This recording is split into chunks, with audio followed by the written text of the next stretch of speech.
Primero, muy buenas tardes a todos, a todas.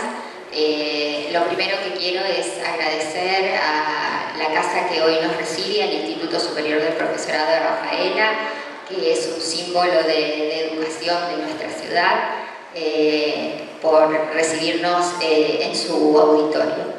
En segundo lugar, quiero agradecer a Roxana y a Jorge su visita y bueno, que nos ayuden. La idea de este encuentro es que nos ayuden a reflexionar. Estamos en un momento de cambio. La pandemia nos puso en una situación totalmente inesperada y las universidades y sus docentes, sus no docentes, sus estudiantes han hecho esfuerzos enormes para poder afrontar esa dificultad, ese evento tan inesperado que nos tocó vivir con situaciones realmente muy duras, pero donde la universidad comprendió que su rol era estar acompañando a la sociedad argentina en un momento tan difícil. Pasada la pandemia y con este año de regreso a la presencialidad, nos surgen un montón de interrogantes. ¿Qué sucede con la educación a distancia? ¿Se mantiene el modelo de educación a distancia? ¿Qué sucede con la presencialidad? ¿Son los modelos a distancia inclusivos? Bueno, un montón de interrogantes que seguramente vamos a ir tratando durante la charla de hoy, y la idea de esta jornada es justamente ir pensando, ir dialogando con todos y todas ustedes, bueno, este desafío que estamos transitando y que seguiremos transitando. Sin duda este proceso no se va a resolver en este año, sino que seguramente va a continuar durante varios años más, y donde la educación y la inclusión van a tener un proceso de aprendizaje que va a continuar. Así que muchas gracias y renuevo el agradecimiento para el Instituto por permitirnos estar aquí hoy.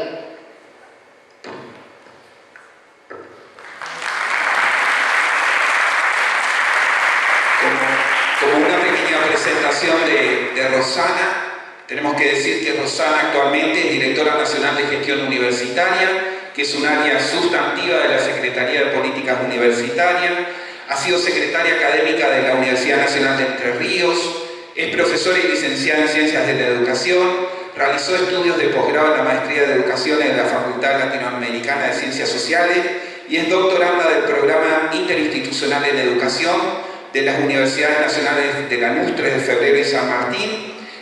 Además, profesora adjunta ordinaria de la Universidad Nacional de Lanús y fue directora de la licenciatura en Educación y del ciclo de complementación curricular en gestión educativa en la misma universidad, entre otros antecedentes. Rosana, bienvenida.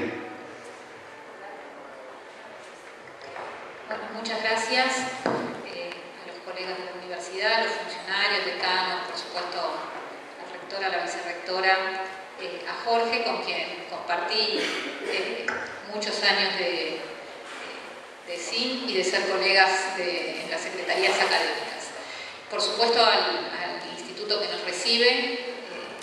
Es mi primera vez en Rafaela y sinceramente, les decía cuando entré, me sorprendí de las características de la ciudad, pero particularmente cuando llegamos al instituto lo destacaba Jorge. Sinceramente es para enorgullecerse y destacar las características de esta institución.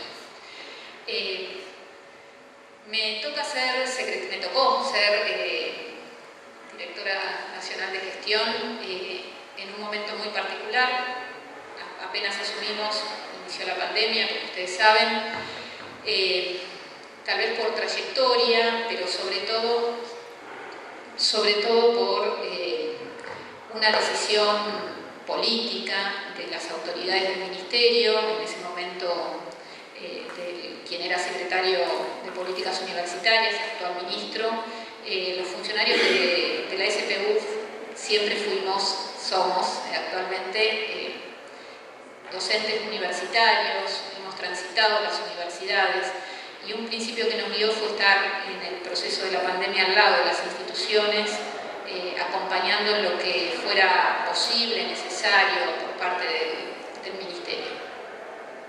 Eso nos lleva a pensar junto con las instituciones, no desde el Ministerio únicamente, sino con las instituciones, este proceso de retorno a la presencialidad.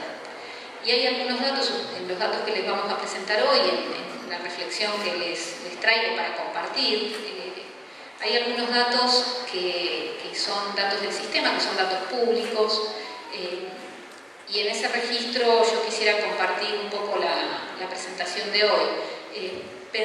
Cómo pensar la realidad de nuestras currículas a partir de la experiencia de la pandemia. Hay algunas realidades y algunas situaciones que son pre-pandemia y que configuran de alguna manera nuestro sistema. Antes que nada, y como punto de partida, yo quiero destacar que revalorizamos profundamente la autonomía universitaria como campo de decisión y de política académica de las propias universidades. Este reconocimiento y revalorización de la autonomía hizo posible que las universidades buscaran, encontraran conjuntamente, hace un ratito conversábamos lo que significó durante la pandemia que el sistema universitario se articulara en su conjunto, que colaborara, que tuviera acciones realmente solidarias entre las instituciones grandes, chicas, el Ministerio interviniendo en este punto, pero siempre desde este reconocimiento, ¿no? de la autonomía y de las decisiones autónomas de cada institución. Tenemos un sistema diverso y heterogéneo, universidades muy grandes, universidades que están naciendo, universidades públicas, universidades privadas, institutos universitarios, con una complejidad que es muy significativa y es la verdad que caracteriza a nuestro sistema. A la vez, ya entrando en el tema de titulaciones, tenemos una baja presencia de titulaciones intermedias, tenemos una dificultad para reconocer tránsitos que aparecen como inconclusos en el sistema universitario. Por otro lado, con carreras muy largas, en algunos casos, que triplican incluso la duración que estuvo prevista cuando se pensó ese plan de estudios. A la vez tenemos una baja articulación o una débil articulación que se ha ido incrementando, eso es cierto, entre los distintos niveles del sistema y entre las instituciones que lo componen. Este caso particular de una universidad invitando y haciendo una presentación en un instituto de formación docente, la verdad que es un caso destacable también en ese sentido y habla de una muy aceitada vinculación. Sin embargo, esto no es lo más frecuente. Si bien la ley prevé, por ejemplo, las formas de reconocimiento de los ciclos que después toman cuerpo con los ciclos de complementación y demás, la verdad es que todavía nos cuesta encontrar puentes y diálogos con el resto del sistema. Esperemos bueno, se está proyectando. Un minutito, por favor. Puede fallar, dijo Tizal.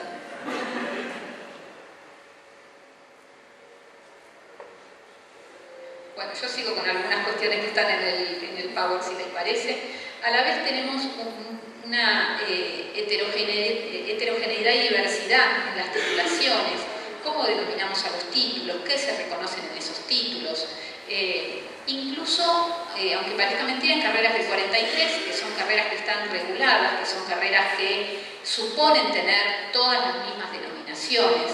Sin embargo, cuando uno mira la nómina de carreras, se encuentra para ciertos campos disciplinares una variedad de títulos que suponen reconocer determinadas actividades que a veces responden más a necesidades y esto es una hipótesis, digo, no son cuestiones cerradas, pero me animo a decir, responden más a necesidades del colectivo que pensó esa carrera que a la inserción en el ámbito laboral que a transmitirle a la sociedad con claridad cuáles son las competencias de ciertos títulos.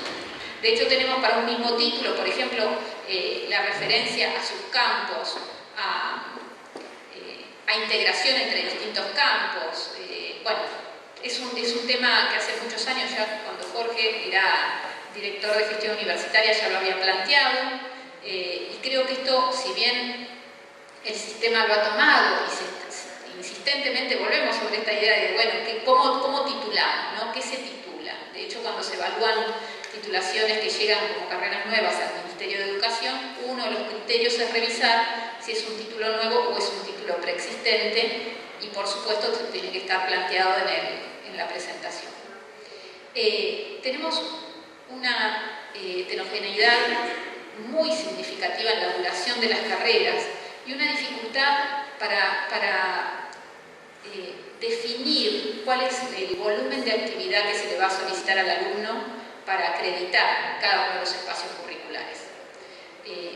Esto se viene trabajando ya desde hace algunos años, pero hace poco tiempo atrás hicimos una experiencia con varias universidades que decidieron participar, y se trabajó con los docentes y con estudiantes, en algún caso preguntándoles cuánto tiempo consideraban que el alumno tenía que dedicar con actividades autónomas, además de las actividades de aula, para acreditar el espacio curricular. En algunos casos triplicaba la carga horaria requerida para cursar un espacio curricular, es decir, además de las horas que el alumno le dedicaba a estar en el aula, tenía 2 veces más de tiempo dedicado en su casa en actividades de territorio, trabajos prácticos, lecturas y demás para acreditar ese espacio. En algunos casos esto significaba estar 5 días por semana, de 10 horas por día, dedicado a estudiar y a cursar. Situación, ahora vamos a ver, bastante improbable cuando uno mira las características de nuestros estudiantes. El movimiento que hay hoy en el sistema es volver a pensar los planes de estudio desde la centralidad del estudiante. No ya desde lo que el colectivo docente, académico, que está promoviendo una carrera, piensa en relación a esa formación, sino además pensar ese proceso de formación con este estudiante particular que tenemos hoy en nuestras aulas. Ahora vamos a ver algunos datos.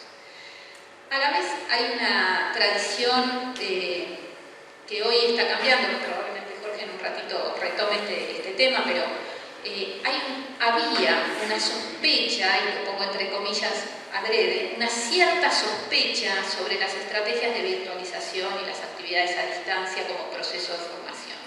Pareciera que las actividades a distancia eran de menor calidad, no se podía hacer nada de lo que yo hago en presencial, no se puede hacer a distancia o en la educación virtual. Esto fue obviamente previo a la pandemia por suerte nos enseñó mucho a todos los docentes, y lo digo poniéndome desde ese lugar, ¿no? Desde uno de los docentes que decían, pero no es lo mismo, tenemos dificultad, ¿cómo vamos a hacer? Sin duda que el 1 a 1, que el cara a cara, tiene elementos que son muy difíciles o imposibles de reproducir en la virtualidad, pero también es verdad que la virtualidad nos aportó elementos, estrategias, herramientas a las que no nos habíamos animado o no nos habíamos animado o acercado muchos docentes. Algunos temas para la reflexión hoy no son temas cerrados, pero sí son temas sobre los que nosotros venimos pensando. Tenemos currículos fuertemente estructurados, con dificultad para promover y reconocer itinerarios diversos de formación, incluso por fuera del aula universitaria. Trayectorias estudiantiles que se apartan del estudiante típico, de la trayectoria típica. Ahora vamos a ver algunos elementos para pensar esto. En las universidades, y esto es una hipótesis, pero no tengo el dato en concreto, pero me animo a decir, tenemos una fuerte impronta de estrategias y de políticas que están pensando en la inclusión, el acceso a la universidad, pero menos hemos pensado, y tal vez ahora aparece como un problema más configurado como tal, las estrategias de retención, de sostenimiento y de graduación. Tenemos dificultad para conformar un sistema articulado, intra e interinstitucional. En muchos casos hay universidades, tal vez no esta, que es una universidad joven que ya nació sobre la experiencia del sistema, ¿no? Y sabiamente, se lo decía recién a las autoridades, sabiamente preguntando, pensando y estudiando las experiencias existentes en el sistema. Pero a veces en algunas universidades es muy difícil que de una carrera que un estudiante quiere cambiar a otra y le reconozcan los espacios curriculares aprobados, por ejemplo, aún dentro de una misma facultad o un mismo departamento. Ni hablar cuando un estudiante viene de otra universidad, ¿no? Y tenemos un marco, esto ya mirándolo desde el Ministerio, un marco normativo que es bastante rígido y a veces muy difícil de contener innovaciones. Casi siempre, bastante rígido. Yo dije, nuestro sistema es heterogéneo, es diverso. Tenemos hoy, estos son datos que están públicos, 133 instituciones universitarias, 61 en el sistema público y 65 en el sistema público y... Ahí estoy leyendo mal. Bueno, ahí están los datos, no importa. Sí, 61, ¿no? Veo bien ahí, sí, 61. Y 65 en el privado. Y además, institutos universitarios que sí tienen las características de una universidad, pero trabajan en un área del conocimiento. Esta es la cobertura territorial de las universidades en nuestro país. Tenemos una amplísima cobertura, esto es muy bueno, pero a la vez eso implica una gran diversidad. Universidades que están regionalizadas, universidades que concentran la matrícula en un campus. El conurbano representa, tiene características muy particulares que tal vez no se dan en otras instituciones. Estos datos de cantidad de ofertas son al año 2021, son datos que se mantienen relativamente estables desde el año 19, 20, 21, probablemente porque la pandemia ha hecho que las carreras se consoliden en muchos casos. Lo que sí está sucediendo, ahora lo vamos a mostrar, es que están creciendo significativamente las carreras en la modalidad a distancia. Este es el crecimiento de carreras a lo largo de los últimos años. Significativamente, yo creo que acá tenemos que ver el crecimiento de las carreras de pregrado. ¿Por qué señalo el crecimiento de las carreras de pregrado? Por algo que dije recién, tenemos una baja cantidad de titulaciones intermedias. Y si ustedes se fijan, a la vez que crecieron las titulaciones de pregrado, también crecieron las carreras de grado. Las carreras de grado largas, en general de muchos años de duración. Como ustedes pueden ver, las carreras de 4 años, que son las que están en amarillo, crecieron de una manera también muy significativa a partir de los 90, de la Ley de Educación Superior, básicamente, que habilitó, y de la normativa de la época, que habilitó la creación de carreras de 4 años como carreras de grado. Pero también crecieron las carreras de 5 años. Esto quiere decir que el sistema, si bien tomó esta iniciativa de pensar el acortamiento de carreras, a la vez también sostuvo una impronta tradicional de carreras de una duración mayor. En el caso de las carreras de tecnicatura, en relación a la duración, porque este es un dato que me parece que tenemos que hacer jugar cuando pensamos cómo reconocemos esos trayectos intermedios. Las carreras de 3 años tienen un volumen mayor que las carreras de 2, por supuesto las de 1 año son ínfimas. Actualmente el sistema está planteándose también el tema de la formación profesional como un eje de trabajo de las universidades. La formación profesional, los oficios, las tecnicaturas de los institutos de formación técnica tienen una duración menor a las de carreras universitarias. ¿Tienen que las carreras de tecnicatura o las carreras de pregrado, que no son solo tecnicaturas, ir a un acortamiento? Yo no lo sé. Tengo mis dudas sobre eso. Lo que sin duda tiene que suceder es una revisión de qué se forma en esos procesos de pregrado en las universidades. El Confedi, por ejemplo, está hoy tomando este tema y revisándolo, porque las carreras de ingeniería suelen tener títulos intermedios de tecnicatura, pero sin embargo concentran en la primera parte de las currículas la mayor carga disciplinar, y no así la formación técnica, que se concentra hacia el final. Entonces, este es un tema que el Confedi está planteándose y revisando.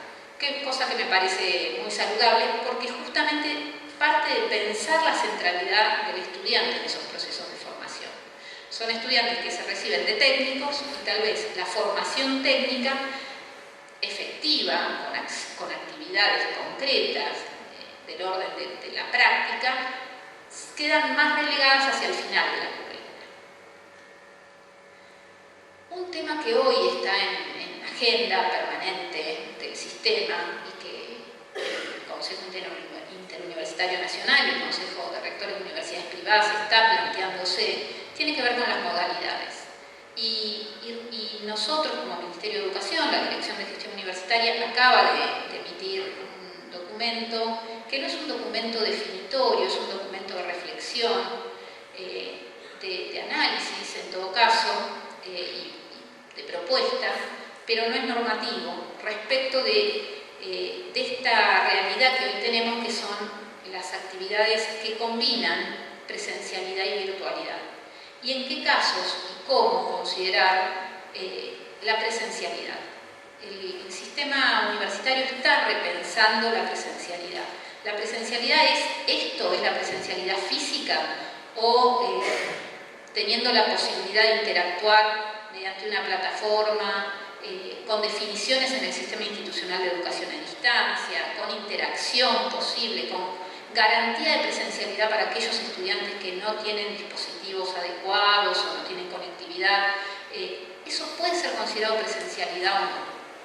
Nosotros tenemos una opinión sobre eso. En este punto lo que yo quiero señalar es que en los últimos años viene creciendo significativamente las actividades a distancia, las carreras a distancia, particularmente en el posgrado. Y actualmente es muy significativo la cantidad de ofertas que tenemos en el posgrado, con presentaciones que todavía no están finalizadas, ¿no? Pero presentaciones que se dieron en este último año de carreras que se repensaron para la modalidad a distancia. Y creo que eso es muy bueno, porque es un aprendizaje que ha tenido el sistema sobre lo que ocurrió en la pandemia. Hay otras dudas en el caso de las carreras de grado, ¿no? Las carreras, ¿qué cosas se pueden hacer a distancia o no? ¿Qué aprendizajes tienen que asegurar presencialidad física? ¿Pueden las actividades de laboratorio transformarse en virtuales? ¿Qué recursos tenemos para eso? Bueno, esto todavía no está cerrado, estamos transitando un proceso de post-pandemia, pero, y bueno, con algunas dudas todavía sobre cómo va a seguir esto, pero realmente estas preguntas han dinamizado a los grupos docentes, a los colectivos de docentes, a los académicos, a los funcionarios de las universidades, para repensar las estrategias de formación. Claramente el sistema privado, digamos, el subsistema privado es el que más ha aprovechado la modalidad a distancia, y creo que en este punto el sistema público tiene otras características, tiene más dificultad, tiene otros órganos de análisis, de estudio, de aprobación, otras complejidades políticas, pero también el sistema público está repensando significativamente estas cuestiones. Si nosotros vemos el pasaje del año 18 al 22, el crecimiento de titulaciones a distancia, de presentaciones de titulaciones a distancia, es muy significativo. En el caso del posgrado, el crecimiento del 35%. Probablemente este dato todavía está sucio, en el sentido de tal vez son presentaciones que en realidad correspondería haber hecho en el año anterior, 2020, 2021, pero bueno, lógicamente la pandemia pospuso esto y se concentró ese porcentaje en el año 2022. pero sin duda que están creciendo las carreras con esta modalidad. La pregunta que nos hacemos es si tenemos que sostener realmente, y lo planteo en términos de pregunta, las dos modalidades. O tenemos que pensar un sistema donde no haya tal división y las decisiones sean de política académica, en el marco de los sistemas institucionales de educación a distancia, por ejemplo.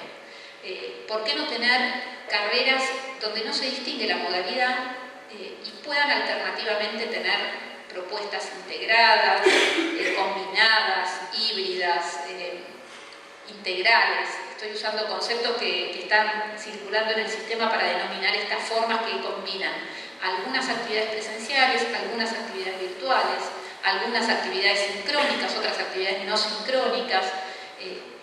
Y los procesos de formación se sostienen y en muchos casos creo que han mejorado porque han llevado a los docentes, y esto es parte de lo que creo que hoy nos proponían analizar, han llevado a los docentes a repensar su propuesta pedagógica. Primero para llevarla a la virtualidad y vuelta a la presencialidad para aprovechar, incorporar lo mejor que nos dejó la virtualidad. Estos son algunos datos, voy a apurar un poquitito. Claramente los estudiantes en nuestro sistema se concentran en la presencialidad. Nosotros decimos, tenemos un sistema fundamentalmente presencial, los estudiantes y las ofertas se concentran en la presencialidad, pero sin duda que hay un crecimiento significativo de los estudiantes en la modalidad a distancia. Y creo que esta tendencia se va a ver progresivamente en los próximos años.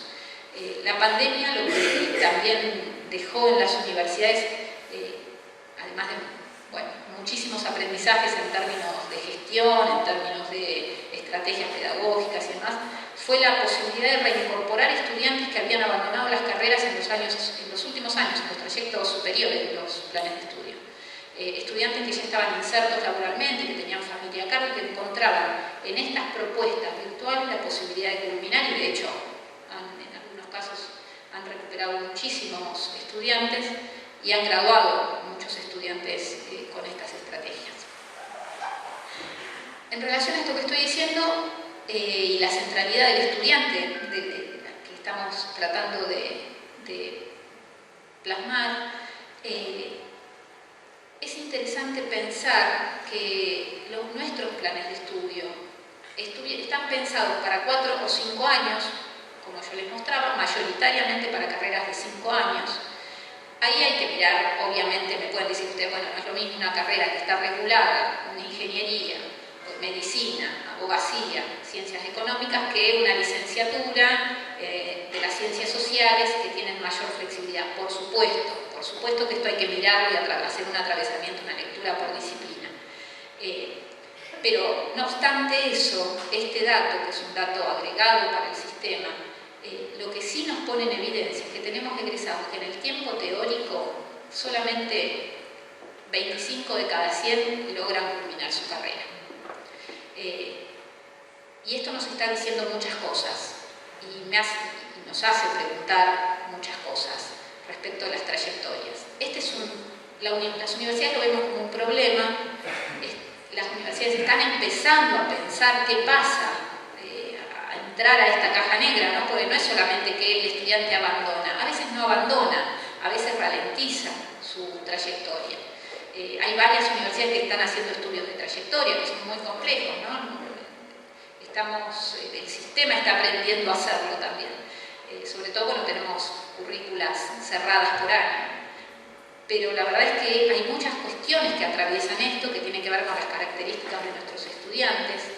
Nuestros estudiantes de ingreso hoy tienen, miren ese dato, ¿no? Los nuevos inscriptos menores de 20 años son solamente el 32.5% de los estudiantes. Ese estudiante típico que tenemos un poco en el imaginario, en el sentido común, de 18 años, 17 años, que los padres nos mantienen, bueno, evidentemente este no es nuestro estudiante hoy, porque ingresan en general con más de 20 años, en general, habrá que también por supuesto mirarlo por carrera, con más de 20 años. Esto hace que seguramente a los 2, 3, 4 años tengan obligaciones laborales, familiares, una complejidad de vida que no es la de los chicos de 18 años que tradicionalmente pensamos. Agreguémosle a esto estudiantes que han terminado en pandemia el secundario, con 2 años de secundario en pandemia, digamos. Realmente la complejidad de nuestros ingresantes y del estudiante que vamos a tener progresivamente en los próximos años es muy significativa. Alguno de ustedes me podrá decir, bueno, esto ya lo sabíamos. Sí, probablemente ya lo sabíamos, y hay universidades que lo vienen pensando y trabajando, y en ese sentido las políticas de inclusión, las políticas de acceso, evidentemente han dado resultado, porque tenemos una retención en el primer año del 61,9%. ¿Eso es suficiente? No, probablemente no, y seguramente si nosotros este dato, son datos que les insisto, ahí está la fuente y después les voy a dejar los datos, son datos del sistema, están públicos, del anuario estadístico de la SPU. Seguramente y en los grupos de académicos que estudian el ingreso, lo que se dice es que el ingreso en realidad ya hoy lleva 2 años prácticamente, y que tal vez en el segundo año, en el tercero, hay una deserción importante o un enlentecimiento de las carreras. Bueno, habrá que pensar ahí qué pasa con las trayectorias. Yo decía hace un ratito, nuestras políticas de inclusión, de acceso están fortalecidas, son sólidas. Todas las universidades tenemos, digo, acá me pongo del lado de la academia y de las universidades, han desarrollado programas de acceso, de acompañamiento, de tutoría de pares, becas, sin duda, ¿no? para el ingreso, articulación con el nivel medio. Bueno, ¿qué pasa con la trayectoria de estos estudiantes? ¿Cómo hacemos que este estudiante que sostuvimos durante el primer año no se vaya? ¿Cómo hacemos que este estudiante que sostuvimos durante el primer año no se vaya y se gradúe? ¿Cómo hacemos ahora, en la post-pandemia? Lo charlábamos hace un ratito, las universidades han incrementado la matrícula de ingreso durante la pandemia y en este primer año post-pandemia. Tenemos que esperar un poquito para ver qué pasa con los datos de rendimiento. En este punto, no sé si es de interés de todos, pero bueno, cambio un poco el tono de la presentación. ¿Qué hace la DNGU en términos de propuestas normativas y análisis de planes de estudio? Yo dije, tenemos una norma que es bastante rígida en muchos casos. Ahí hay alguna referencia a la normativa. Nuestras carreras universitarias tienen que tener un mínimo de grado, tienen que tener un mínimo de 1.600 horas y 4 años de duración.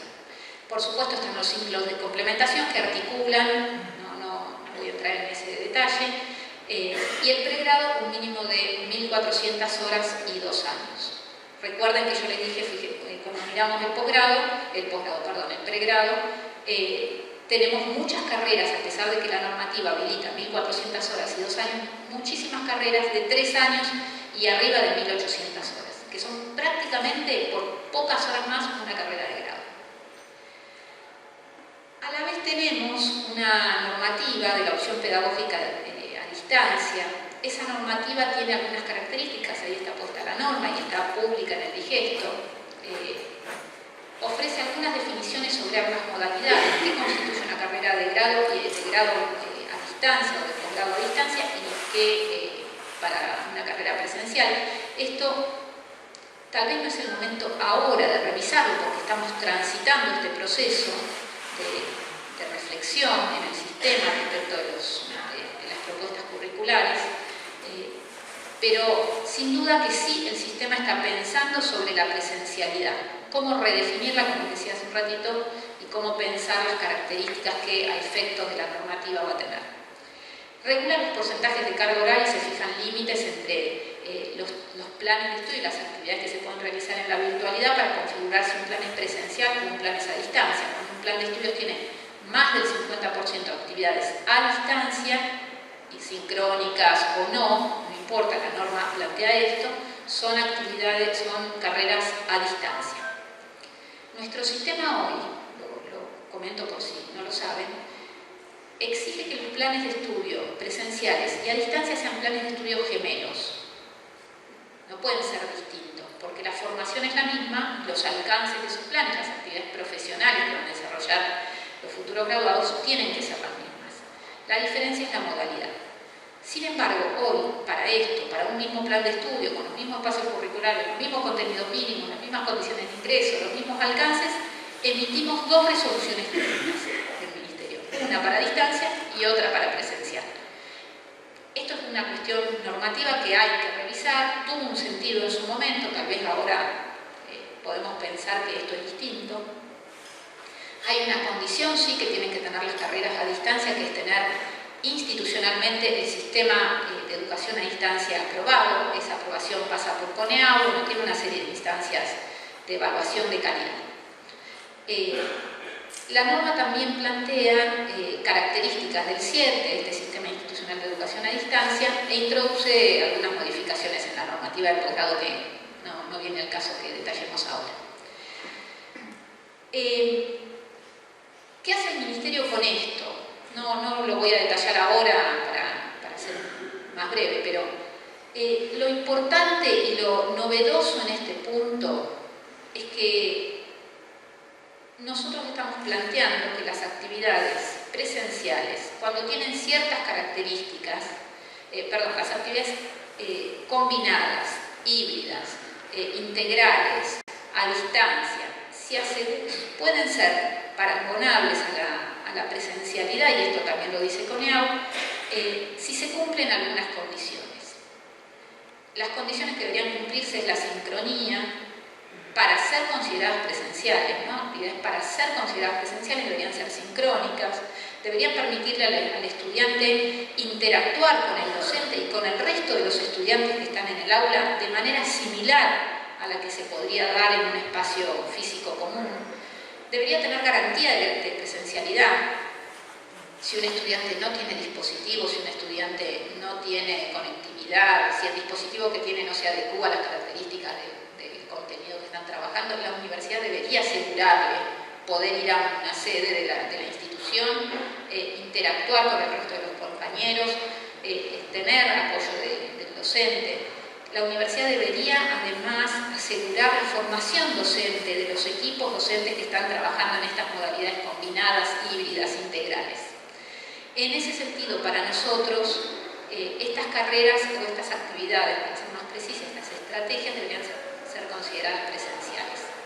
Esto es un criterio, no, insisto, no es un aspecto que esté establecido normativamente hoy, y el propio Consejo Interuniversitario está tomando el tema para trabajar. No tenemos respuestas sobre esto, creo que tenemos que darnos un tiempo de análisis y de trabajo conjunto, pero en cualquier caso creo que la definición en este punto va a ser superadora de lo que hoy, de lo que conocíamos hasta la pandemia.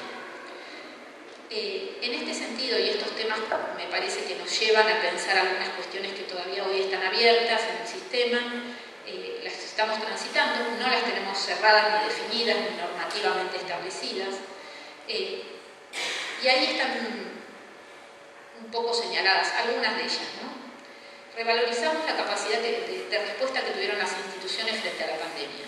Todas las universidades públicas y privadas argentinas salieron a sostener el tránsito, la trayectoria de los estudiantes, con mayor dificultad, con incertidumbre, con algunas cuestiones que no estuvieron definidas suficientemente, sin duda, pero los estudiantes argentinos pudieron seguir estudiando. Y esto es una característica de nuestro sistema, y además se dio un proceso colaborativo entre las instituciones que realmente era inédito. Si bien había, por supuesto, conversaciones, vínculos entre las instituciones, salir como conjunto de sistema a pensar esto y a tratar de resolver los problemas que se presentaban, sinceramente yo no conozco, no sé, Jorge, si vos recordás, pero no recuerdo un evento de estas características. Se consolidaron, y creo que también de esto hemos aprendido bastante, y sería bueno que sigamos aprendiendo, procesos institucionales interesantes. Por ejemplo, la posibilidad de hacer reuniones de Consejo Superior virtuales, la emisión de certificaciones en la virtualidad, con toda la complejidad que eso tengo claro que significó. El propio Ministerio adaptó todos sus recursos para poder hacer los trámites de certificaciones, apostillado, etcétera, en la virtualidad. Bueno, de esto creo que tenemos que aprender y sostener y profundizar aquello bueno que nos dejó la pandemia. Poner al estudiante y su trayectoria en el centro de las preguntas, creo que la reflexión pedagógica durante la pandemia tomó un lugar que hacía años que no tenía en el sistema universitario, ¿no? La pregunta tenía más que ver con las disciplinas, con otras cuestiones y había universidades que apostaban a la formación docente, pero no necesariamente esto era un principio que atravesaba todo el sistema. Hoy todas las universidades han generado procesos de formación docente muy amplios, muy intensos, permanentes, con distintas estrategias, con programas de capacitación, cursos, pastillitas en la web para los docentes que necesiten apoyo, bueno, una diversidad de estrategias. Ese era el punto que seguía y de lo que estaba mencionando. La convivencia en modalidades como un camino posible sin diferenciación. Creo que de esto tenemos que poder hablar. ¿Por qué seguir diferenciando las dos modalidades? ¿Tiene sentido? ¿No lo tiene? No tengo la respuesta, pero creo que es una pregunta que nos tenemos que hacer. En relación a esto tenemos un tema que creo que hay que seguir pensando y trabajando, que tiene que ver con la formación ciudadana de los estudiantes y de los docentes universitarios.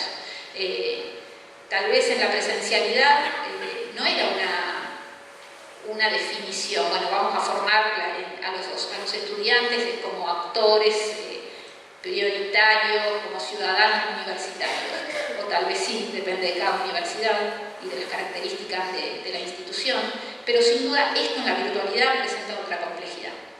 Cómo incorporar a los estudiantes en procesos de investigación, en procesos de extensión en la virtualidad, son preguntas que el sistema se está empezando a hacer. Leí hace poco algún artículo que tomaba este tema de la ciudadanía universitaria en la educación a distancia y creo que se está teniendo un volumen, está cobrando un volumen que hasta ahora no tenía. Creo que hay que garantizar la construcción de saberes que suponen las actividades de vinculación, de cooperación con la comunidad, en estos procesos virtuales y en los procesos de formación en general. Y bueno, en general creo que tenemos un desafío por delante muy importante que tiene que ver con esto de pensar las estrategias híbridas, combinadas, integrales, como le pongamos. Estamos también creando conceptos, investigando conceptos que se adecúen a lo que está sucediendo en nuestro sistema. Pero sin duda que la convivencia, las actividades no van a suplantar, la distancia no va a suplantar la presencialidad, creo que tienen que convivir, están conviviendo y aquí está lo rico de esta experiencia. ¿Cómo se va a dar ese proceso de formación de estudiantes, de profesionales, con la marca de nuestras universidades, que tiene que ver con un estudiante con ciudadanía, un actor político importante? En la virtualidad creo que es un tema y el mayor desafío que tenemos, me parece a mí hoy por delante. Y sin duda el necesario rol del Estado como garante de la educación universitaria en tanto derecho y bien colectivo. Estas son preguntas que nos estamos haciendo desde la dirección, más allá de las actividades de gestión formales que tenemos a cargo, que se siguen llevando adelante con normalidad y con celeridad en función de haber podido incorporar estrategias de gestión un poco más inteligentes, virtuales, a distancia, evitando a las universidades que vayan, por ejemplo, a presentar los papeles a una mesa de entrada cuando todo esto se puede hacer digitalmente con la misma validez y confiabilidad del caso. Les dejo las referencias, todo esto son sitios públicos, consultables perfectamente, y le doy la palabra a mi colega acá presente. Gracias.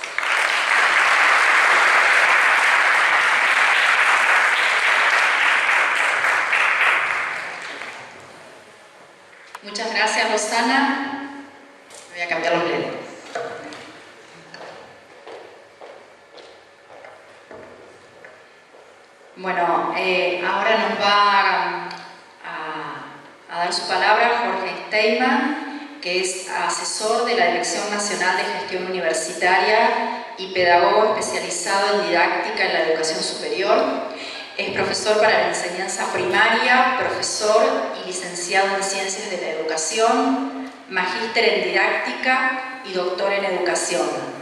Jorge fue director nacional de gestión universitaria en el periodo 2008 y 2015 y es autor de los libros Las prácticas de la enseñanza en análisis desde una didáctica reflexiva del año 2018, Más didáctica en la educación superior del año 2008 y ¿Qué debatimos hoy en la didáctica? Las prácticas de enseñanza en la educación superior del año 2004, entre otros numerosos trabajos. Te escuchamos, Jorge. Gracias. Bueno, buenas tardes para todos, para todas. A esta altura tengo que andar diciendo no gracias por invitarme, sino gracias por seguir aguantándome. Hace ya, debemos estar en la comezón de los 7 años ya, Hace ya unos cuantos años que estoy trabajando aquí, pero efectivamente hacía mucho tiempo que no me encontraba con colegas docentes, así que muy bienvenida esta oportunidad. Quiero hablar del trabajo docente, es decir, lo que hacemos nosotros en las aulas y, en todo caso, qué pasa allí con el regreso a la presencialidad después de la pandemia, cuáles son algunas de las tensiones que van a estar ahí latentes todavía, algunos desafíos que creo que tenemos que enfrentar y algunas posibilidades que no tenemos que desestimar. Que pasó, a ver. Que no. Ahora sí. Que están viendo ahí se llama Jairo Aníbal Niño. Es un fulano multifacético porque es director de cine, era poeta, músico, bueno, se dedicó a todas las artes. Y en las poesías que escribió, varias de ellas dedicadas al público infantil, renegando de ser un poeta dedicado a la literatura infantil, renegado porque él mismo decía, reniego de eso porque si existiera una poesía infantil o una literatura infantil, entonces también tendría que existir una literatura senil. Bueno, con esa locura Jairo escribía cosas como esta es una poesía que se llama El caballo, y se las quiero compartir.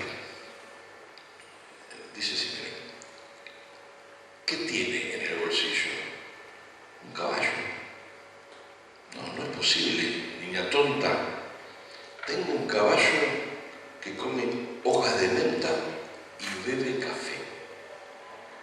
Se volvió loca. Mi caballo galopa dentro del bolsillo de mi delantal y salta en el prado que brilla en la punta de mis zapatos de colegial. Embustera, tiene un cero conducta. Mi caballo canta y toca el armonio y baila boleros, bandes y reggae. Eso es descabellado. Mi caballo es rojo, azul o violeta y naranja, blanco o verde limón. Depende del paso del sol. Posee unos ojos color de melón y una cola larga que termina en flor. Tiene 0 en dibujo. Mi caballo me ha dado 1000 alegrías, 80 nubes, un caracol, un mapa, un barco, 3 marineros, 2 mariposas y una ilusión. Tiene 0 la aritmética. Qué lástima y qué pena que usted no vea el caballo que tengo dentro de mi bolsillo. Y la niña sacó el caballo del bolsillo de su delantal, montó en él y se fue volando. Yo creo que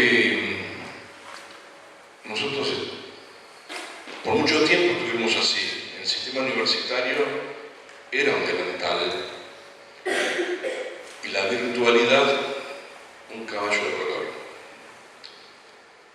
Y no entraba. No entraba y muchos de nosotros y de nosotras ni siquiera quisimos entrar. Y me parece que hoy estamos frente a este primer desafío. Hay un delantal, pero también hay un caballo de colores. Déjenme meterme con este tema. Me pregunto si la buena clase es una clase con tecnologías. Y me contesto con otra pregunta. Me parece que la pregunta está mal hecha. Que en verdad lo que debemos preguntarnos es ¿qué es una buena clase? Y entonces las respuestas, saben que ando mirando, cogoteando, como te dicen algunos, porque yo acá la veo entera, pero como está animado, allá no. Ahora sí. La buena clase se responde fácil. Una buena clase es una clase en la que se enseña, una buena clase es una clase en la que se aprende. No hay mucha vuelta con esto, no hay para inventar demasiado. Una buena clase es una clase con contenidos que vale la pena aprender. Yo debería decir, se acabó todo lo que tengo que decir, esto es así. Dedíquense si pueden hacer buenas clases. Pero, digo, hay algunas cosas más. Una buena clase también es una clase que nos apasiona y que apasiona a otros y a otras. Una buena clase es una clase en la que se toman buenas decisiones y creo que una buena clase, y esto es en lo que me quiero detener, es una clase que se piensa, que se prepara. Es decir, una buena clase se prepara. No me gusta decir se planifica, porque nosotros en general no planificamos, y está bien que hagamos eso. Tenemos un par de agendas en nuestra clase, pero sí la pensamos, ¿no? Y el desafío en post-pandemia es, ¿se puede pensar la clase del mismo modo que se pensaba antes? Tampoco una buena clase es esa clase en la cual ahora nos dicen que hay que incluir tecnologías. Seguro que no hay por ahí. Porque todo aquello que hagamos pensando que es lo que hay que hacer porque otras nos dicen que hay que hacerlo, no nos va a apasionar. Es raro que nos apasione. Más vale la actitud ha de ser esta, ¿no? Pensar la clase es más bien descubrir, mirar por la andija y encontrar aquello que se torna en fantástico, en desafiante, en ese agujerito por el cual se puede mirar un mundo distinto, un mundo que nos desafíe, pero sobre todo un mundo que desafíe a nuestros y a nuestras estudiantes. Hay un conjunto de tradiciones dando vuelta, siempre presentes, metiendo la cola como el diablo, en las ideas referidas a una buena clase. Quiero repasar esas tradiciones. Hay una que es clásica, y es la buena clase centrada en el docente que se relata. Ese típico caso en el que dicen, no, excelente, nos contó un montón de experiencias. Sin embargo, ese conjunto de buenas experiencias que relata el docente y que a veces atrapa y convierte la clase en una buena clase, es la experiencia de otro, pues la experiencia de otra. No es una clase que genera experiencias, es una clase que transmite experiencias ajenas. Y es muy poco probable que esas experiencias ajenas se encarnen. Hay otro conjunto de tradiciones centradas en el contenido, algo así como decir, la buena clase me la dio el que sabía mucho o la que sabía mucho. Pero también allí hay, si quieren, un aspecto un poco desafiante en términos de ser una buena clase, porque el contenido en general en estos casos pasa a ser un fin en sí mismo, el que sabe mucho y transmite mucho y oraliza mucho en general, lo que hace es exponer mucho. tanto que se la pasa copiando. Y tampoco es una clase que genera experiencias en los y las estudiantes. Entonces, hay quienes dicen, bueno, entonces la clase centrada en el estudiante es una buena clase. Respondiendo a la pregunta, ¿qué necesita aprender este estudiante? La pregunta es si la necesidad en verdad define la buena formación y la buena clase. Porque no siempre lo que se necesita es aquello que convierte una experiencia formativa en una buena clase y sobre todo a un trayecto formativo en algo que valga la pena para un territorio, para una región, para un país. Hay alguna tradición construyéndose en torno a la buena clase ligada a las profesiones. O sea, una buena clase es aquella clase que presenta problemas profesionales, que se acerca todo lo posible a una clase en la cual se empiezan a trabajar, aún desde los primeros años de la formación, problemas profesionales. Y entonces se forman los futuros y las futuras profesionales con una fuerte impronta en torno a los problemas reales con los cuales se va a enfrentar quien egrese. Y pareciera que hoy empieza a construirse una nueva tradición, y me lo pregunto, si una buena clase es una clase con tecnologías, o una buena clase es una clase que se instrumenta mucho. Tengo alguna respuesta para esto. ¿Qué viene sucediendo al respecto de las tecnologías? Y vuelvo con la cuestión, ¿por dónde andamos acá? Palabras que hemos escuchado en la prepandemia, si quieren, para llamar a eso pasado. La virtualidad o las tecnologías no garantizan la misma calidad académica que la presencialidad. Lo decía Rosana hace un ratito eso. En la virtualidad no va porque se copian, eso lo escuché muchísimo en estos tiempos. O no hay manera de evaluar porque se puede sustituir un estudiante por otro sin que nos demos cuenta. Lo decía un colega de la UBA que tiene 350 estudiantes. Estoy contando una anécdota real, ¿no? Un colega de la UBA que tiene 350 estudiantes, que no conoce ni a 5 de ellos en la presencialidad, protestaba porque podían sustituirse en la virtualidad. Después de la pandemia, en el hoy, en el presente, escucho cosas como esta. La verdad que me dio múltiples posibilidades para flexibilizar la cursada. Interesante. Una colega me dijo, hoy tengo mejores recursos didácticos en la virtualidad que aquellos que podía traer en la presencialidad. Una colega que conozco y que se resistía tremendamente a incluir clases virtuales porque decía que sus dibujos en el pizarrón eran insustituibles. Eso es quien me dice, yo sé porquerías. Lo que hay en la web, gráfico y animado, comparado con lo que yo hacía, lo mío era de jardín de infantes. No lo conocía, lo descubrió a la fuerza en la pandemia. Y hay muchos colegas que están diciendo esto hoy. Puedo sustituir la parte más pasiva de mi clase presencial y eso pasarlo a correr por la virtualidad y dedicar la clase presencial, la parte de la presencialidad, más al trabajo, al análisis, al debate, al intercambio y no a exponer, porque eso lo hago circular por otro lado. ¿Qué decidimos entonces en estos términos de buena clase e instrumentación con tecnologías?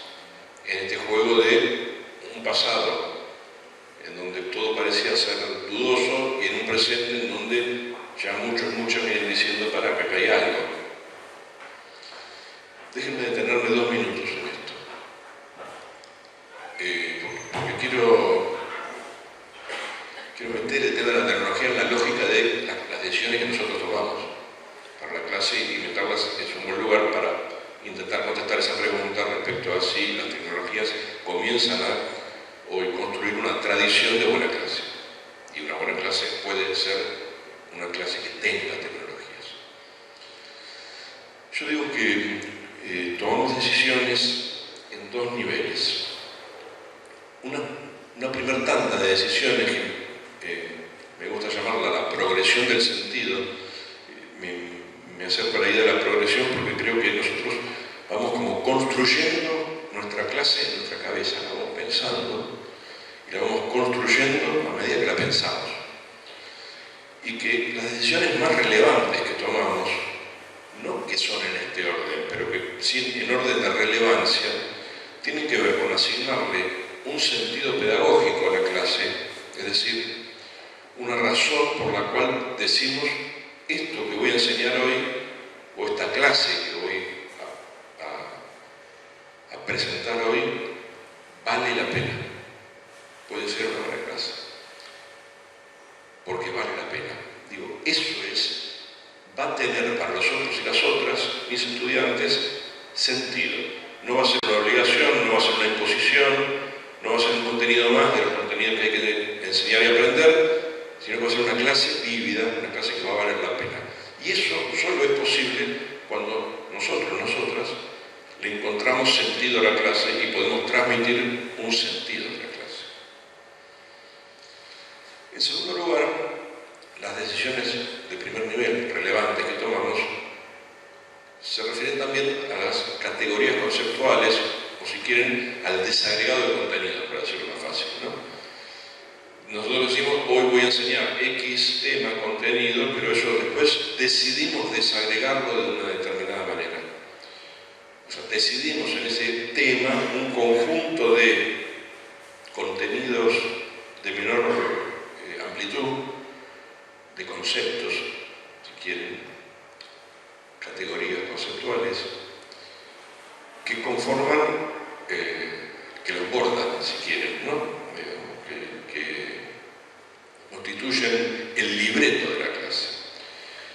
Y esas decisiones son decisiones bien nuestras, porque podríamos tomar distintas categorías conceptuales para un mismo contenido, pero somos nosotras quienes decidimos por dónde nos metemos con ese contenido y a qué le damos mayor fuerza y a qué cosa le damos menor fuerza. Y finalmente, entre las decisiones del primer nivel, decidimos los desafíos cognitivo-afectivos que presentamos. Si lo dijera yo a lo bruto, dijera, ¿qué queremos que hagan las cabezas y los corazones de nuestros y nuestras estudiantes en esa clase? ¿Cómo van a trabajar con corazón y con cabeza? Estas tres decisiones de otorgarle y poder transmitir un sentido, decidir unas categorías conceptuales y decidir qué desafíos en términos de cogniciones y actitudes y valoraciones van a jugar en la clase, conforman la progresión del primer nivel, y si yo quisiera meter a las tecnologías acá, no entran en ningún lugar. Es decir, lo más importante de la clase me parece que no tiene que ver con incluir o no incluir tecnologías. Y esta respuesta para mí es importante. Hay algunas decisiones de segundo nivel que tienen que ver con las instrumentaciones, ¿sí? Porque entonces sí decidimos las actividades que vamos a proponerle a nuestros y a nuestras estudiantes, podríamos llamar eso el formato didáctico de la clase, porque decidimos con qué recursos didácticos nos vamos a apoyar y sostener en esa clase, y porque decidimos un tiempo que le vamos a dedicar a cada una de esas actividades y al trabajo con esos recursos. Miren, ahí aparecieron. Porque el uso de tecnologías no tiene que ver con el sentido, no tiene que ver con el contenido, no tiene que ver con el tipo de desafío cognitivo afectivo, sino tiene que ver con las actividades que podemos proponer y con los recursos en los cuales nos podemos sostener. Ahí están. Y entonces no es que sean descartables, pero sí necesitamos ponerlas en el lugar que corresponde ponerlas. Porque entonces la buena clase probablemente no sea solo una clase con tecnologías. Una buena clase es una clase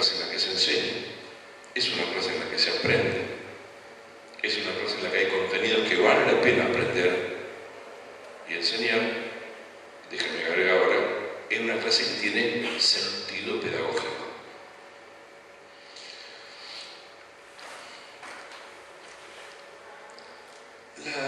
La buena clase también se piensa, muy bien ahí, no sé, desde la formación profesional, es decir, es una clase que forma para las decisiones profesionales, es una clase que forma en las decisiones éticas que tendrán que tomar nuestros futuros y futuras estudiantes y graduadas, y es una clase que promueve la reflexibilidad profesional. Es una clase que va preparando a quien egresa para su profesión, pero no solo para la instrumentación de su profesión, sino para el desempeño ético y reflexivo de su profesión y para el desempeño ciudadano de la profesión, que supone el desempeño no egocéntrico de la profesión. Estoy buscando las palabras para no ser medio bruto, porque a veces me salen animaladas. Digo, el desempeño de pensar en el otro y en la otra, en el desempeño de una función colectiva, y no de me hago ingeniero para ganar dinero, me hago licenciado o licenciada para tener un buen pasar. Digo, es, por el contrario, quiero ser ingeniero, ingeniera, licenciado, licenciada, para sumar mi granito de arena a una construcción colectiva de la vida, que es la sociedad. Y entonces que requiere de comportamientos profesionales éticos y solidarios, y no, por el contrario, individualistas y desentendidos.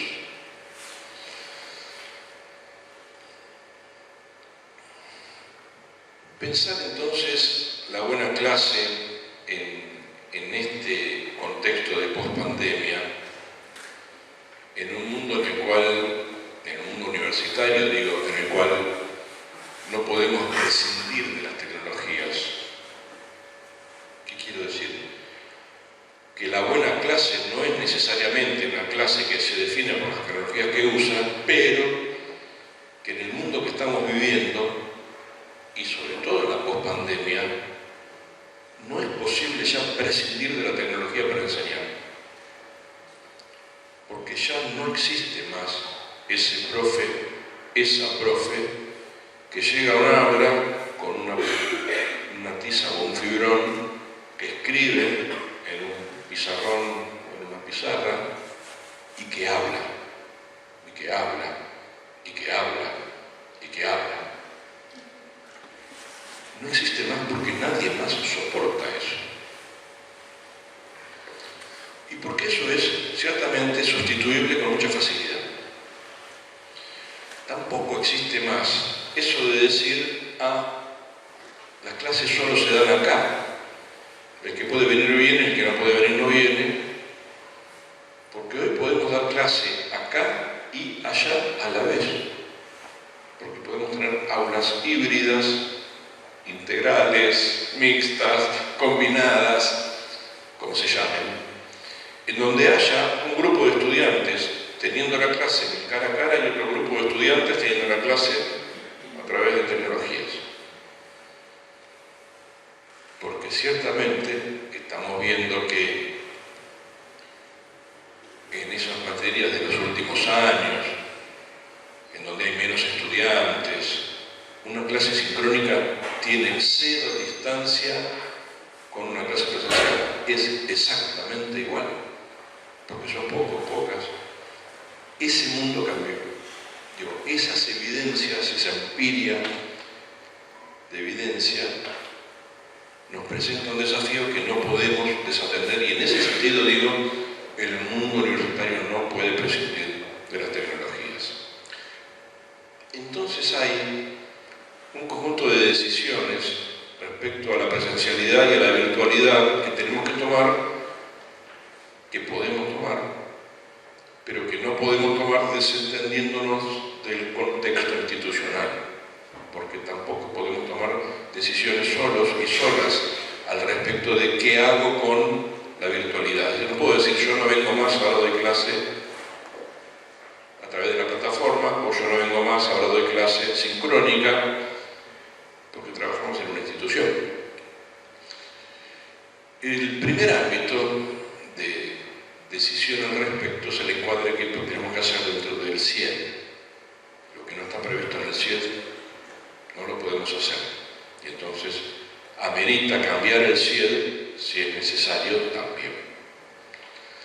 El segundo ámbito de decisión es la Secretaría Académica, porque las carreras de allí dependen, y el ámbito de la facultad y la carrera.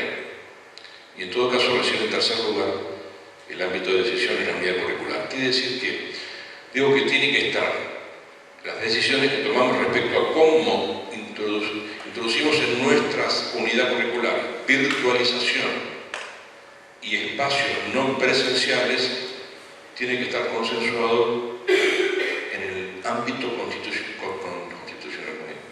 en el ámbito institucional en el cual estamos trabajando hoy. Y esa también es una decisión colectiva, no es una decisión individual. Hay ciertos criterios comunes que tenemos que atender. Y esos criterios comunes están definidos, algunos por la normativa, ¿no? Que necesitamos consenso institucional respecto a cómo vamos a considerar la presencialidad y la virtualidad, porque la norma dice que si tengo un 30 de distancia tal cosa y que puedo tener hasta un 50% de distancia si tal otra, si tengo 100. Pero acaba de decir Roxana, nuestro ministerio y la CONEAU tienen como criterio, no normado aún, pero asumen como criterio, que la sincronía puede ser considerada presencialidad. Y esto es un quiebre interesante para pensar. Puede ser considerado. Entonces así son las instituciones en el marco de su autonomía que tienen que tomar la decisión, si así lo consideran, teniendo en cuenta que el criterio del ministerio es apoyar esas iniciativas hasta que haya una norma en contrario. Pero mientras no haya una norma en contraria, el criterio es considerar junto con las instituciones que si éstas creen que sincronía es presencialidad, sea admitido de ese modo, porque hay interacción en un tiempo presente con la totalidad de los estudiantes.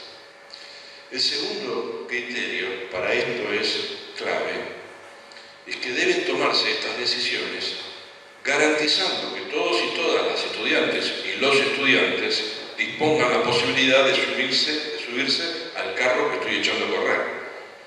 Y que si hubiere uno solo que no tuviera las condiciones para tener una clase sincrónica, si hubiere uno solo, entonces hay que garantizarle a ese solo, a esa sola, las condiciones. Y entonces si alguien nos dijera,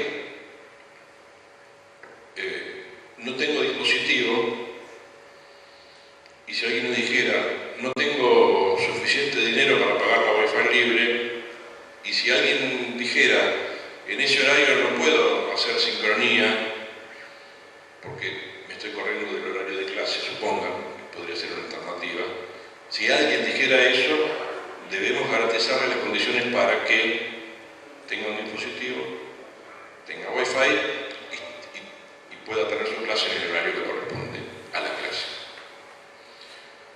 y pueda interactuar en sincronía. O sea que sí, pero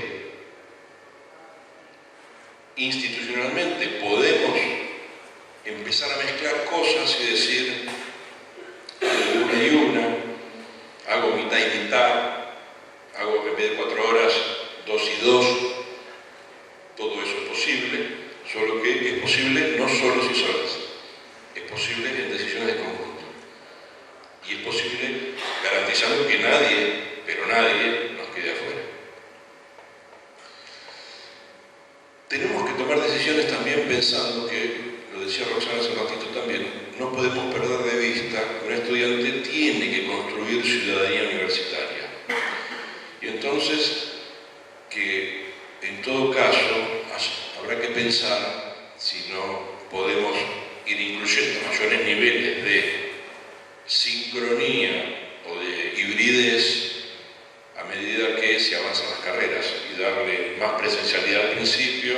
y menos presencialidad al final. Porque la ciudadanía universitaria tiene que ver con otras cosas que ahí sí, no solo son la interacción, son el olor a la universidad, son el tacto con las paredes, son el solcito en el campus, es el bar, digo, cosas que no se viven desde la sincronía. Esa ciudadanía, que además, digo, estoy solo presentando una parte romántica de la ciudadanía, digo, necesita ser construida porque esa es la que favorece la ética profesional después. El sentirse orgullosamente egresado de la universidad como profesional invita al desempeño ético de la profesión. Invita. El problema es que no todos y todas toman la invitación, pero eso invita. Si de pensar la clase con presencialidad y virtualidad se trata,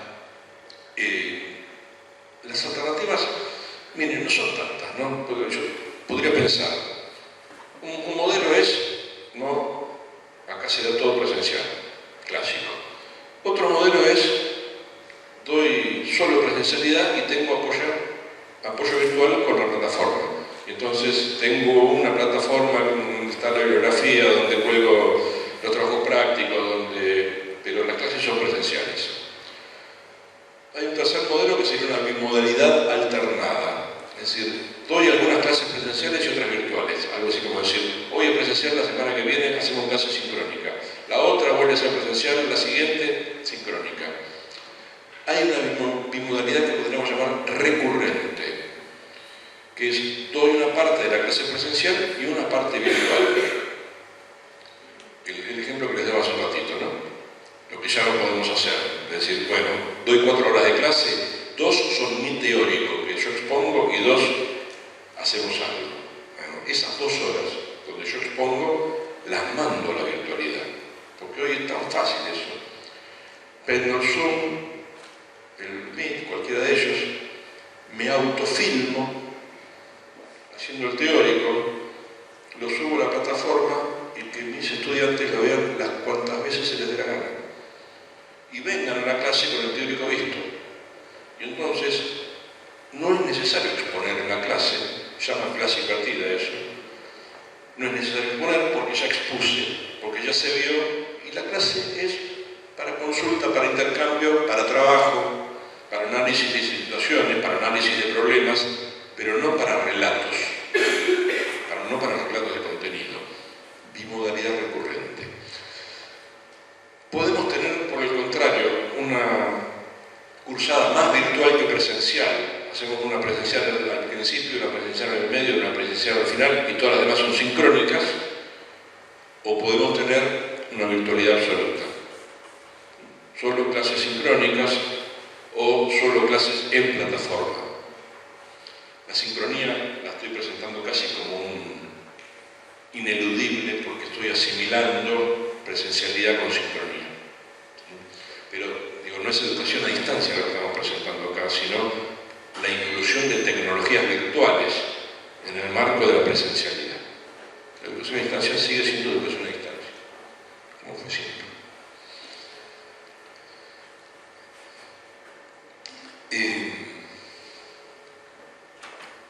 Las posibilidades de formatos con uso de plataformas tampoco hay mucho para inventar ahí, ¿no? Digo, la clásica sería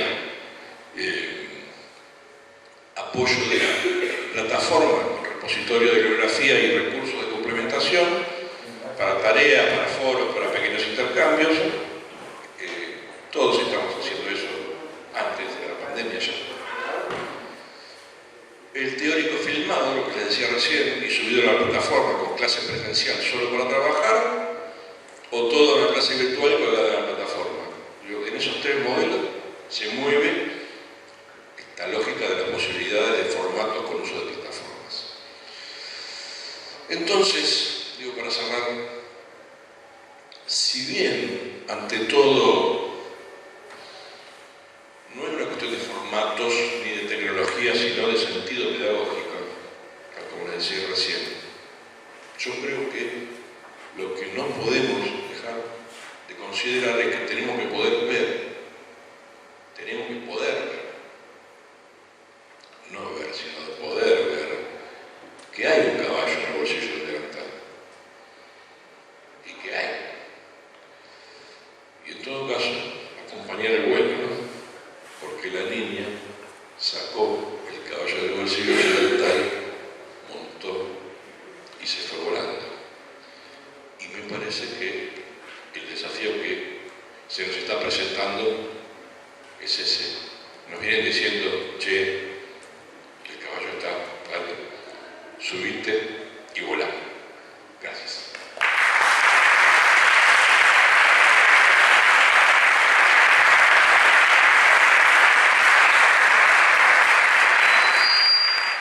Bueno, tenemos unos poquitos minutos como para alguna pregunta, comentario, antes del cierre.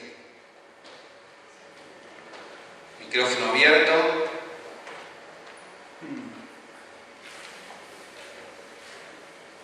¿Preguntas? ¿Comentarios? Dale, Virginia. Bueno, comentario barra pregunta. No, pensaba en la exposición de Roxana en relación a, digamos, cuántos desafíos en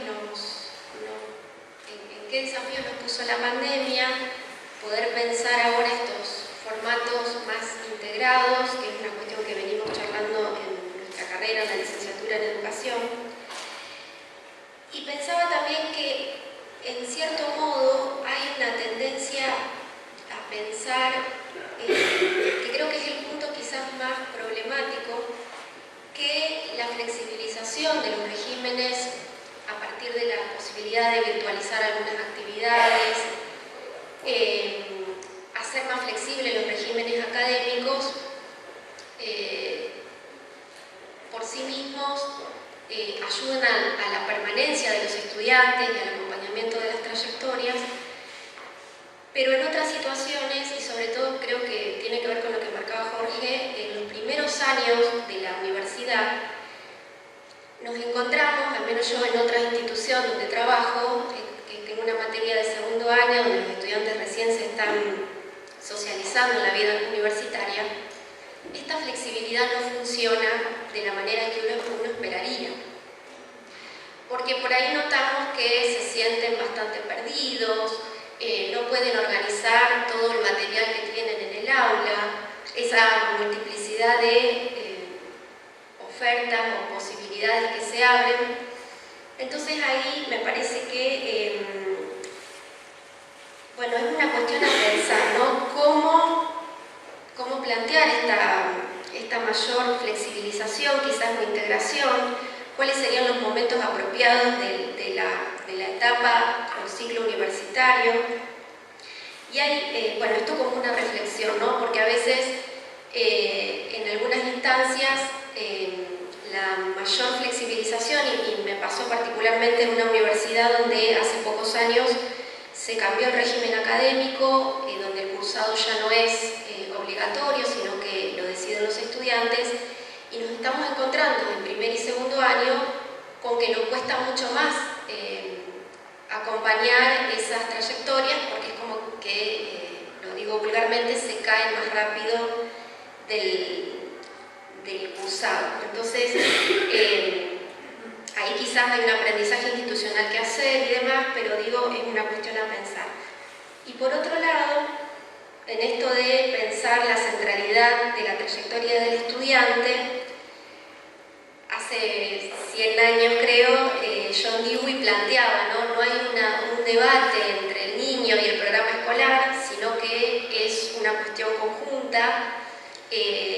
Entonces pensaba esto, ¿no? ¿Cómo dar centralidad a las trayectorias de los estudiantes, a este estudiante que está ingresando hoy en la universidad, que tiene características peculiares, como Roxana decía, y al mismo tiempo cómo articular eso con los campos disciplinares, con las trayectorias de formación de los docentes, cómo hacer dialogar eso, porque finalmente es lo que en definitiva va a permitir el crecimiento en la formación y el tema de mejorar incluso las cuestiones de permanencia y retención.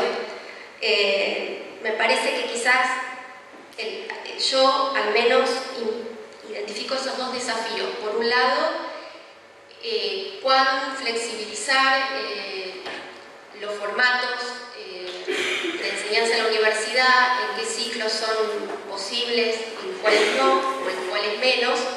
Y por otro lado, cómo articular estas características de los estudiantes con las tradiciones, los campos, los trayectos de formación, de investigación que vienen teniendo los docentes, en su trayectoria también, ¿no? Vale también la noción de trayectoria para pensarlo en los equipos docentes. Me parece que esas dos cuestiones al menos son las que a mí más me interpelan en este momento que llamamos de post-pandemia. Gracias. Sí, bueno, agradezco la reflexión. Sin duda que estos es parte de los problemas a los que se está enfrentando el sistema, nos estamos enfrentando los docentes. Te respondo desde el PATA, acompaño la reflexión porque fue una pregunta desde el Ministerio. Creo que en este punto hay que retomar y recuperar la función de los órganos colegiados, de los colectivos de docentes, de estudiantes, de investigadores en este proceso reflexivo. Y en ese sentido es la autonomía universitaria, porque por eso lo pusimos como primer punto, ¿no? Creo que mal podría, por ejemplo, el Ministerio hacer un planteo respecto de en qué momento sí, en qué momento no serían aceptados los procesos de virtualización o de estrategias híbridas combinadas, etcétera, etcétera. Porque creo que tiene que ver con las definiciones institucionales en relación a cuáles son las carreras, cómo se organizan las carreras, cuáles son los puntos de inflexión en la particularidad de esa institución, de esa sede incluso de instituciones. Estoy pensando en instituciones como la Universidad de Río Negro, que tiene, por ejemplo, ¿no? o muchas otras de nuestro sistema que tienen una dispersión geográfica enorme y donde las realidades son diversas. Creo que en este punto es fundamental, y son fundamentales los debates al interior de la universidad y del CIED. Lo poníamos en el CIED, nosotros lo pusimos con Jorge en el documento que está circulando justamente en este nivel, ¿no? Y Jorge lo destacó hace un ratito. Estas definiciones no pueden ser definiciones centrales, tienen que ser definiciones en el marco de cada institución. Lo que puede el Ministerio hacer es dar un parágrafo general que diga esto es posible, esto lo interpretamos, en esto acompañamos a las universidades. Es claro que la norma funciona como corset. Y yo decía, habiendo estado del lado de las secretarías académicas y ahora estando del lado de la DNGU, tenemos normas que tienen muchísima dificultad para contener estos procesos de innovación. Le pongo un signo de pregunta al concepto de innovación curricular, ¿no? Pero estas nuevas propuestas de diseños curriculares y de tránsitos y de definiciones académicas, tenemos dificultad en ese sentido. También me parece que, esto lo charlamos bastante al interior de la dirección, creo que no es ahora el momento de cambiar la normativa, sí de generar criterios de aplicación de la norma. Digo, tal vez no es el momento ahora de cambiar la normativa porque todavía estamos transitando este proceso. Se está sedimentando, hay aprendizajes que están haciendo las universidades y creo que mal haría el Ministerio en tomar una definición cuando todavía esto está... todavía tiene muchas aristas que no están del todo exploradas ni del todo definidas al interior de las instituciones. En ese sentido me parece que sí el Ministerio tiene que abrir un espacio de diálogo permanente, como hemos tenido la política de hacer desde el comienzo de la gestión, participando en las reuniones con los académicos del CIN y del CRUP. Participamos en ambas, escuchando, teniendo la posibilidad de trabajar al interior también de la dirección con los evaluadores, pues también hay tradiciones, así como hay tradiciones en el campo académico respecto a los procesos de formación, de las disciplinas, de las características de las disciplinas, también las hay en el Ministerio respecto a los procesos de evaluación, las competencias, los alcances de ese proceso. Y en la CONEAU, por supuesto, también.